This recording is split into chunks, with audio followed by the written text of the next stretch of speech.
It's time for your weekly half hour of just male support group talk. I don't know. What is this? I just wish we had video of you with that pause and wait till right on time. Yeah, so. that little pregnant pause in between the song and the music starting, that was intentional. You should have saw him leaning into it. Yeah, I'm folks. Like, come on. It's exactly 9:30. So it's time for KCIM Sports Rewind. It's Sports Director Jeff Blankman, Assistant Sports Director Mason Nealon, myself. Where do we start? I mean, let's start college football because there's a whole lot going on there. The whole Lane Kiffin thing. I think we need to start right there. Mason, your take on a guy that I can't blame him for taking the money, honestly, but the way it all goes down just leaves everybody just feeling awful. I feel like Lane Kiffin has a really good spot in reality TV next to the Kardashians after his college football career. I seriously do, because it seems like a drama every time he leaves a university. Yeah, somebody told me, they had a great quote. So I believe that Lane Kiffin has the unique ability to burn every bridge while he's standing on it. Yes.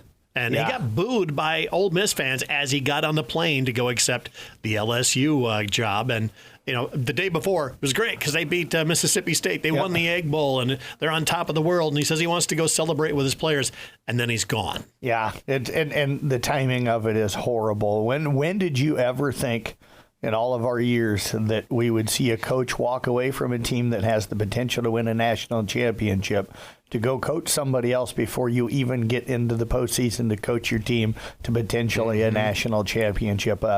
What has college football become? What direction is it headed? What needs to be done to fix it?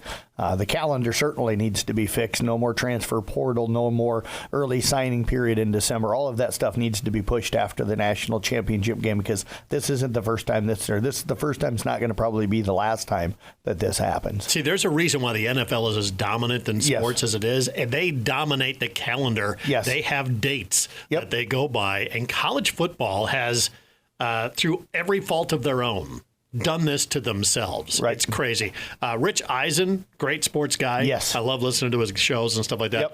Yep. He tweeted out, the last two LSU football hires make you want to take a college football shower. Yes. Brian Kelly and Lane Kiffin and all the money that they are paying him, and I believe even Ed Orgeron. Yes, still, right? Still on the thing. Is it Ed? Yeah. Who was it? Ed Orgeron still being paid. I thought the interesting thing when I heard his contract yesterday was, depending on how Ole Miss does, LSU is paying him for Ole Miss victories in the postseason. So if they win around, he gets like $150,000, and it's like, you've got to be kidding me. So here's a different school now paying their incoming coach, depending on how his former team does. Their former football coaches and their current one are being paid by the state, by the taxpayers, to the tune of about, $168 million a year. And this coming from one of the absolute dirt poorest states in the country. Yeah, can't educate anybody, but let's pay out a lot of money to coaches. Yeah, so, that's where their priority is right now. And it's just insanity. Somebody needs to take control of that program. Yeah, and don't let it be the governor. I mean, a lot of teams in the SEC, they do the same thing. Oh, yeah. We're not just saying it's LSU only them, but, Mason, it's like you look all over, and colleges are doing that. I saw somebody tweeted out the other day, it says all this drama plays out. Makes you grateful to have people like Kirk Ferentz and Matt Campbell who are sticking around with no allegations, no scandal, no drama, and no bolting and things like that. They're dedicated to their universities. That's absolutely 100% true, right? Yeah, I know Kirk's... He's had his allegations. Yeah, he's teetered the line a couple times. But, it's not anything bad. He's not leaving to go somewhere else or anything like that. I feel like he's not holding anybody hostage, saying, I'm going to leave if you don't do this. Well, who knows? We just don't know that one yet. He held Hawkeye fans hostage for, 8 years with his son as the offensive coordinator? I was just going to say, I didn't. He put a loaded gun to our head for a while there, and that was not fun. But I tell you, I don't think there's anything worse in college football than Brian Ferentz. I don't. I would have rather lost to Nebraska for 8 straight years than have Brian Ferentz as my OC. I can tell you, no, you wouldn't have. You wouldn't have. You would rather have Brian Ferentz? No, I just that's coming from the opposite side. You don't want to lose as many times as we have. I'll trade you, Brian. I can guarantee you that the losses will hurt you more than anybody will understand. I was just surprised we got our 8 wins again. I mean, we were at the start of the year. I was like, Gronowski's not it, and we're going to lose and have 4 wins. And like you said, stick it out and wait, and you'll get your 8. And we got 8 or 9? 8. 8 wins this year. I mean, Kirk's just kind of rinse and repeat every year. There's not really any expectation past 8 wins. So, all right, here, you ready for your trivia question? Here, it has to do with college football. Okay. So, not only is the mess with Lane Kiffin going on, and there's more college coaching news, and it's just going to be a round robin. The guy from BYU is now the leader, a candidate for Penn State. For Penn State. And if you're Penn State, how has it taken so long for you to get your head coach, considering you fired a guy, 4 weeks into the season? Yeah. And you've got all these other places that have already hired somebody. So supposedly to get a head start on everybody else. So, maybe the program was just that unlivable at that moment under James Franklin. But he didn't have a problem getting a job at Virginia Tech. No. So, and there's some rumors that James Franklin maybe went to Penn State and said, I'm tired of you guys not appreciating what I've done here. Just buy me out and let me go, because he knew he'd land on his feet somewhere else. Oh, yeah, absolutely. So your trivia question of the morning. Another thing wrong with college football is the preseason poll. Yes. Top 25 came out. How many teams finished unranked that were ranked in the preseason top 25? How many of those 25 finished nowhere near the rankings at the end of the season? I'm going to say 12. You got it. 12. Nailed it right there. Almost half finished out of that, including Penn State. Shouldn't rank anything until about 4 weeks into the season. Yeah, I would agree with that, Mason. Yeah, I mean, there's a lot of the rankings have to go off last season and then what you bring in. But sometimes, last season you lose a couple of guys and you bring some other guys in, and sometimes those guys are not as good as what you think. And it's just a struggle to be able to rank teams looking based off of training camp and all of that type of stuff. It's all based on hype. It's all based on the transfer portal. Now, the college football has banked itself on that while not controlling coaching and coaching movement at all. Right. Yeah, and it's part of the reason why the players wanted to, get their freedom, because coaches have always been able to just pack up and leave. And, the other school's always willing to buy out those contracts. So that's part of the reason why the players wanted more freedom, because if a coach can pack up and leave, now you got coaches like Lane Kiffin going, why can't I go somewhere? All my players can pack up and leave at the end of the year. So now they're throwing it back out. Well, coaches have always been able to do that if somebody was willing to hire them and pay the buyout. So here's the ultimate question. We'll wrap up the whole Lane Kiffin conversation. How do you think he does at LSU? Oh, he'll do well. I think the first year will be a little bit of a struggle, but I think it also depends on what he brings over, because if he inherits just kind of LSU as a general, he won't. I think it'll be different. But I think if you bring some of the guys that he's brought over from Ole Miss, then they'll be just fine. He is too good of a talent evaluator. They've got too much money that they're going to throw into the transfer portal and everything else. He will build, and he'll build quickly there, because you can. And he's proven pretty much everywhere he's gone that he's capable of winning. If you can win at Ole Miss, you're going to win at LSU. Let's put it this way. He got a 7-year, $91 million contract, which everybody goes, it's outrageous. LSU wins one national championship during that time. They make all their money back. Oh, yeah, more absolutely. Off of that, just off of merchandising, everything else going on. Yep, and I wouldn't be surprised to see him get one down there. There are some people out there that, for some reason, believe that LSU is the best job in college football. Now, the interesting story could be... Brian Kelly doesn't think so. Yeah, not anymore. There are some people that believe that Lane Kiffin, the reason why he waited until Sunday to announce was, depending on if Alabama would have lost to Auburn, that they would have been firing Caleb DeBoer, that he really wants the Alabama job, and beans it didn't come open, LSU was the next best job for him. But if Alabama would come open, I think you could see Lane Kiffin jumping ship again. Is that true? Alabama 1, LSU 2, or is LS 1? Or where would you put the college jobs at? Give me the top 5. You guys think? Well, I think Alabama's number 1 because for the last 15, 20 years, to 20 years, they've been Nick Saban. They've just been the king because of Nick Saban, and he's a Saban guy. I mean, he was the OC under Saban for a little while there. So I think that he wants to go to Alabama if he can get a job there. I would put Ohio State in that mix because, like Alabama, like LSU, like Texas, you're you're a recruiting fertile ground. I mean, they can walk out their back door and sign 10 5-star and 4-star, high 4-star recruits. And Ohio State's got a ton of money and more money coming in now with the Big Ten contract. So I would throw Ohio State into that mix of probably one of the 1, 2, or 3 best jobs in the country. As much as I hate to have to say that for Max Fischbach and all those Ohio State fans out there, but I would throw that name into the mix. Alabama, Ohio State, who else? Probably Georgia. I would say probably LSU over Georgia just because I think they do have more money.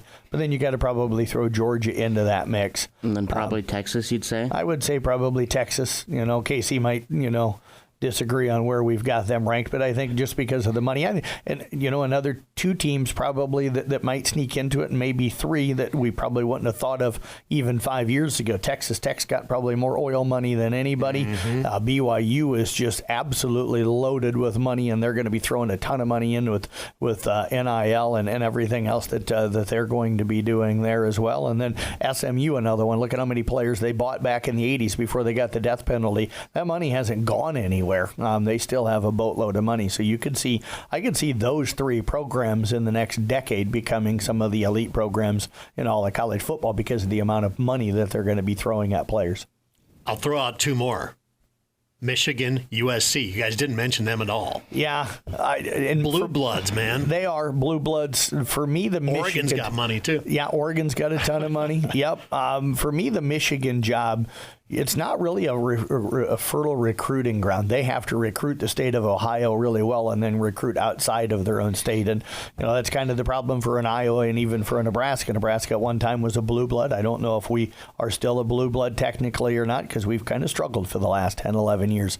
But you're not loaded with kids in your own state to go out and recruit. Iowa does a great job of what Nebraska used to do. Sign all these kids from your own state that are 2 and 3 stars and make them a 4 or 5 star and develop them by the time they graduate, and you're never young. That's the one thing. Iowa's an old team, and every year Iowa's an old team, and that's the reason why Kirk can go out and win their 8 to 10 games every year, where Nebraska's the youngest team in the Big Ten this year because we can't seem to get kids, in and develop them. I had to laugh because there's a stat that came across my Instagram feed the other day, and it just made me laugh as an Iowa fan. There's only 4 teams in college football for the last 10 seasons that have won 8+ games, and I think it's Bama, Ohio State, Georgia, and then Iowa. And I look at it, and 3 of those teams are national championship contenders every year, and then you just got Iowa. And I'm like, we get our 8 wins and go, lose to Tennessee in a bowl game? I mean, honestly, but Georgia, Alabama, and some of those are playing some of the top-tier teams, and I'm not knocking Iowa's schedule, but they're going to play Minnesota. They played Nebraska. That Big Ten West schedule that they had for a long time was terrible. That division was terrible. Illinois and Indiana before they got good and things like that. And I can say that because Nebraska's in the same division. We just didn't win. I mean, if you're going to be realistic about it. Yeah. Where does Iowa and Iowa State fall?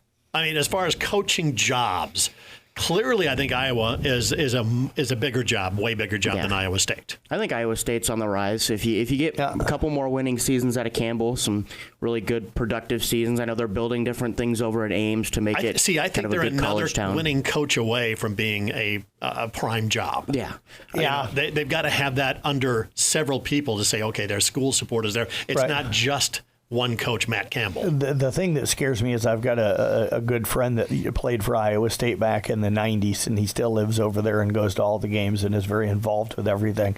There's not a lot of NIL, so they're going to struggle unless something changes with their NIL. They're going to have to continue to be one of those kind of build programs where they get those 2 and 3 star kids and develop them. And Campbell's been able to do that, but they're going to struggle when it comes to the financial things. And I think you're going to see, there's talk within the next 10 years, you're going to see some of those programs across college football really struggling to be able to compete because of the lack of funding. Helps that they're in the Big 12. They're getting some help from their conference, and nearly as much as the Big 10 or the SEC is. But where does Iowa rank in the realm of coaching jobs out there? When Kirk Ferentz decides to hang it up, And, that's totally up to him. He could do it in the offseason, and Iowa go, well, what do we do now? I think it depends. It's his job. It's his decision to make. It is.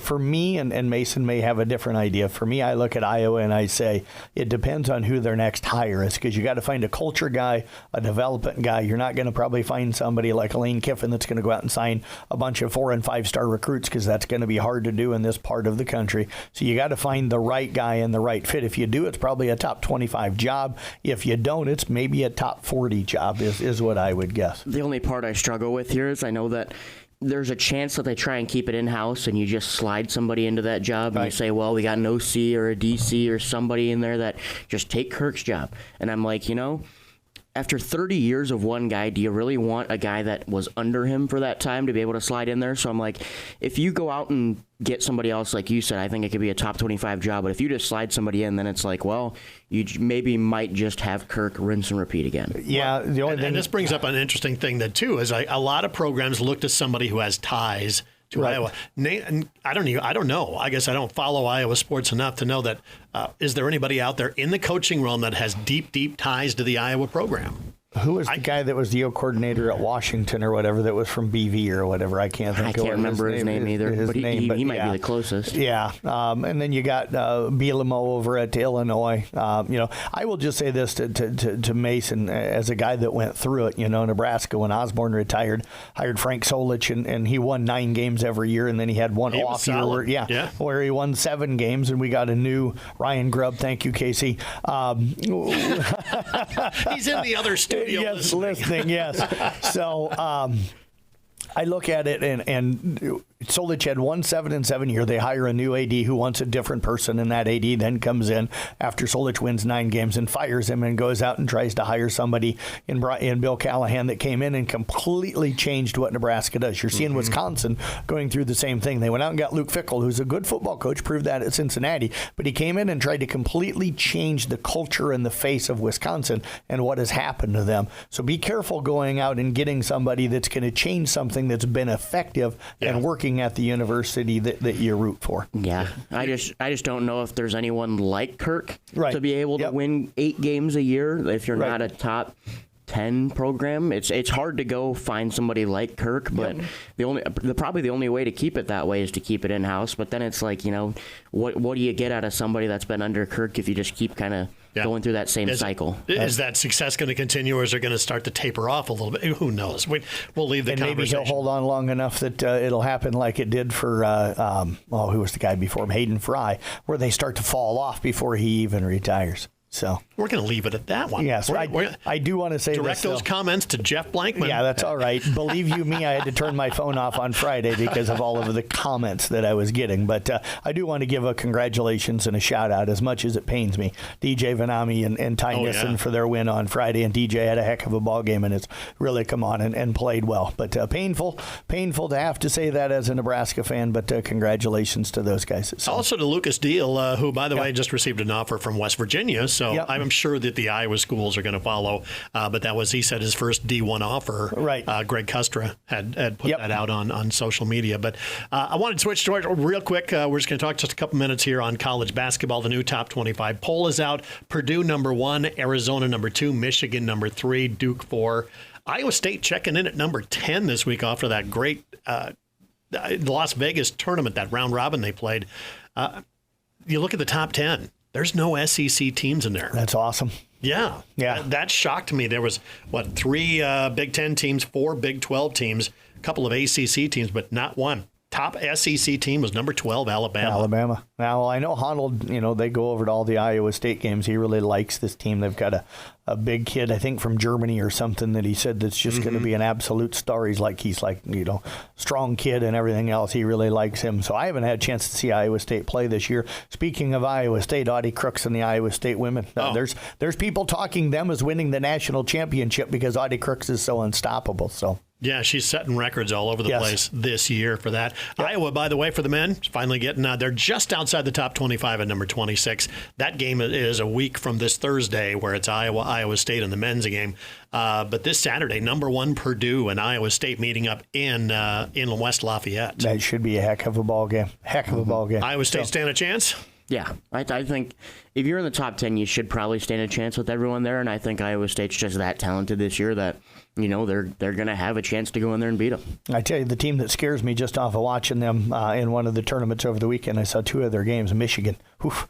Michigan's really, really good right now. That doesn't mean they'll be that good at the end of the year, but right now they may be playing as well as anybody in the country. And don't sleep on it. I mean, Kansas, obviously, they went out and just, was it Tennessee, I think, that they just absolutely destroyed in Las Vegas. Under that, they had a couple of losses on the year, but Kansas has gone out and played the toughest, probably preseason schedule I've ever seen Bill Self play. And they were missing probably their best player, that freshman that hasn't been able to see the floor for him. So watch out for them. So that is, once again, I was about to wrap up the program. All right, we're done.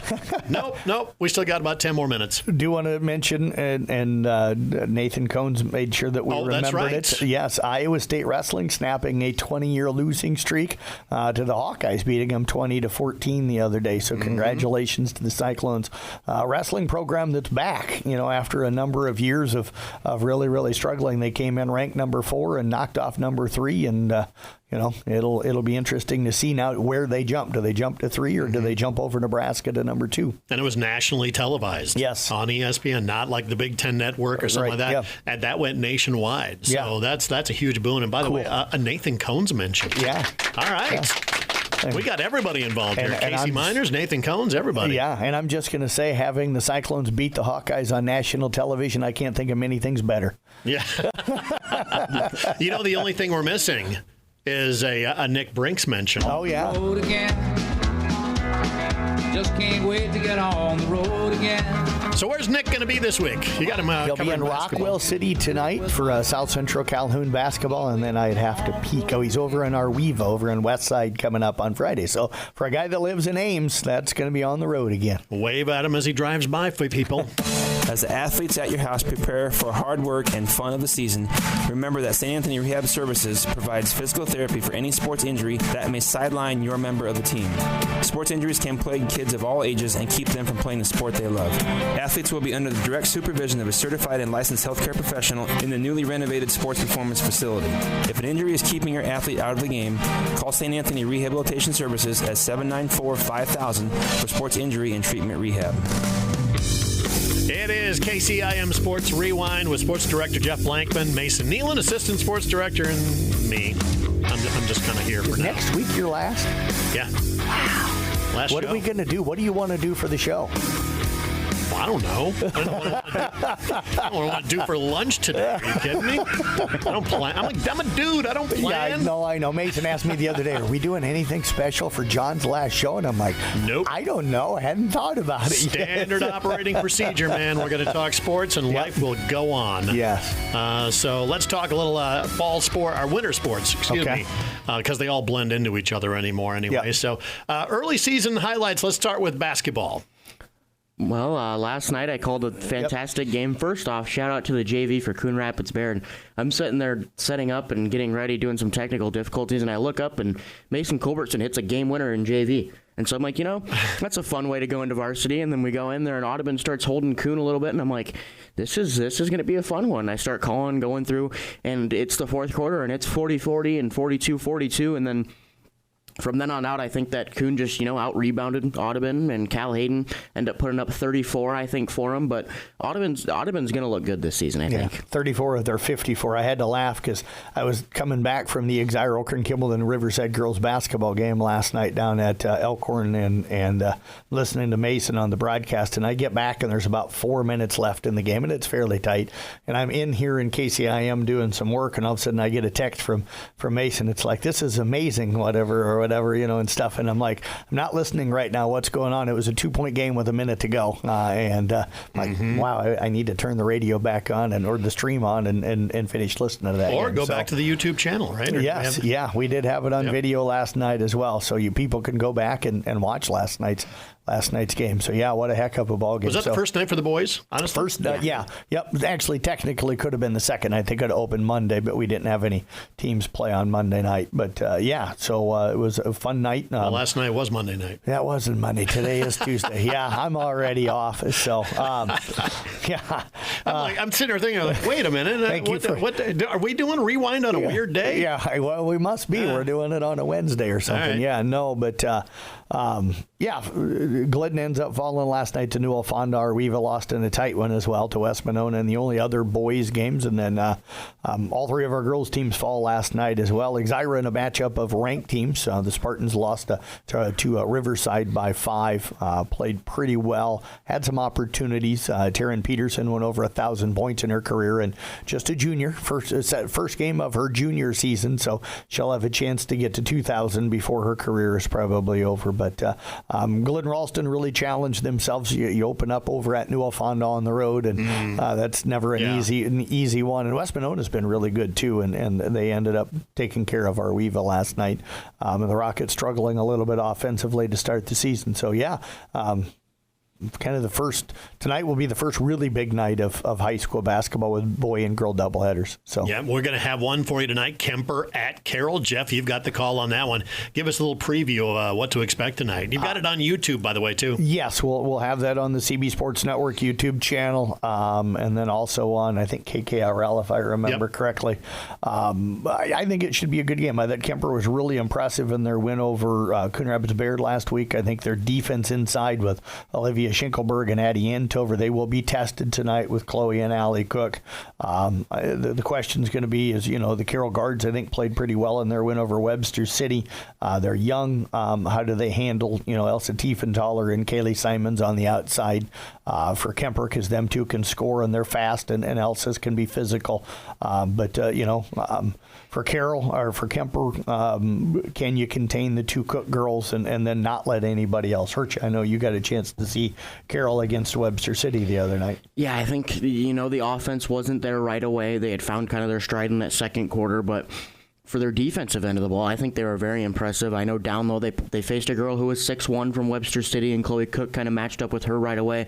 So I think that's the girl they're going to call on to guard either Antover or Schenkelberg. And then I think, outside it's just going to be a question of who you're going to put on who, because you could put Sadie Kelly on either one of Tiefenthaler or Simons. You could put Allie Cook on Elsa Tiefenthaler. You could put Jersey Sporer out there. But I think that, Coach Katie Cook's going to find a way to put somebody somewhere and figure it out sometime during the game. But I think this one should be a very competitive one. Yeah, and if you're talking defense, Katie Cook's a really good coach defensively and stuff, so she'll figure something out to give them an opportunity to be able to win what should be a really good game tonight. So yeah, a lot of our regional teams going to be in action. Boys-girls doubleheaders for the first time this year. Yes. Do you have the schedule in front of you, or do I need to pull it up? I do have it. We've got Arweva at Exira, Elkhorn, Kimballton. ESAC is going to travel to Woodbury Central. Woodbine is at Glidden Ralston. Tri-Center at IKM Manning. Booyer Valley's at Peyton Sheridan. Broadcast game here. Once again, Nick Brinks, as you mentioned, South Hamilton at South Central Calhoun. And the Audubon boys playing back-to-back nights, going to be hosting Underwood tonight. Yeah, so that should be a pretty good matchup. I like this Audubon ball club, so hopefully they can go out and play well again tonight. But, I think that South Hamilton, South Central Calhoun doubleheader should be pretty good too, and we'll see what the ESAC boys can do opening up at Woodbury Central. That should be an interesting matchup. And then boys wrestling getting underway tonight as well. Today is like the day that we got all the sports going. Yes. Coon Rapids Bayard boys go to a triangular at Panorama, and the South Central Calhoun boys go to a quad up at MOC Floyd Valley, Carroll boys swim team, they're starting their season tonight at home. They host Bishop Garrigan, Fort Dodge, and Spencer. And then the Kemper girls and boys bowling team will be entertaining Gilbert tonight as well. So, all right, so you guys did the wrestling preview shows. Those are all available online. Yes. Give us a little preview of what you expect throughout the wrestling season. Girls-wise, I think South Central Calhoun, Audubon are going to be really, really good. I think Carroll's got a chance to be strong. Kemper's numbers-wise are not great, but they've got some really good wrestlers in there on the girls' side of things. And I got to say, last night, Carroll and Audubon faced off. I know Carroll had knocked him off, but I think Audubon really gave him a run for their money there. So you look at it, you got a lot of good contenders out there. I know Macy Rasmussen down at Audubon, one of those contenders. Jeff, you can probably, after last season, tell me a little more about some of the contenders you'll have. Yeah, Elena Harbour is wrestling really well down at Audubon. You've got Emery Kramer and Mia Heffley up at South Central Calhoun. Calhoun wrestling well.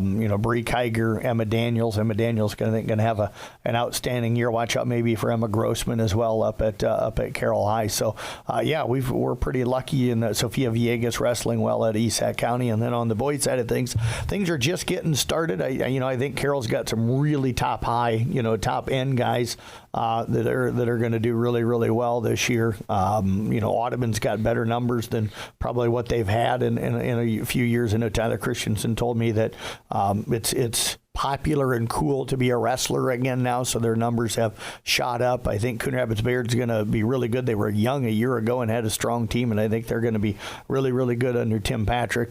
East Sac County's got a few strong wrestlers as well, so Noel Bachman in year number 1 as the official head coach up there at East Sac County's, I think, going to do some nice things with that program. And then, of course, you always got Lance Schultz and Colin Corey coaching South Central Calhoun, and you can't mention boys wrestling without mentioning Carson Webker. He's ranked number 1 to start the season. So you got a chance to have a state champion right there in that young man. So yeah, it's that time of year where Jeff's going to break up his sports in the morning. He's like, I'll do girls basketball here, I'll do boys basketball, and then we do the wrestling on this one. Yeah. And then, so it's going to be 7-minute long sports reports. Yes. Coming out because Thursday, how many almost all the wrestling teams around the area are in action. Yeah. Plus the basketball that's going to be going on, and Friday night's full of basketball as well. Yeah, so. Yeah, and I will tell you that there's a new company that bought Track Wrestling, and I am not right now a fan.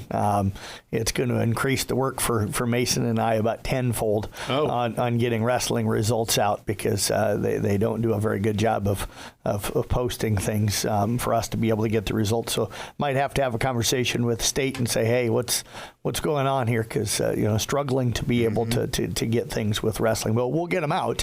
Just we may still be working the next morning trying to get them out. Yeah. So. Yeah. Getting you as fast as we possibly can. That's once again all you guys do. You sit around overnight and just typing up results all night long. So that is KCIM Sports Rewind for this week. We'll be back again 9:30 a.m. next Saturday Saturday morning. I think this is the coach's show. Next Tuesday morning right here on KCIM.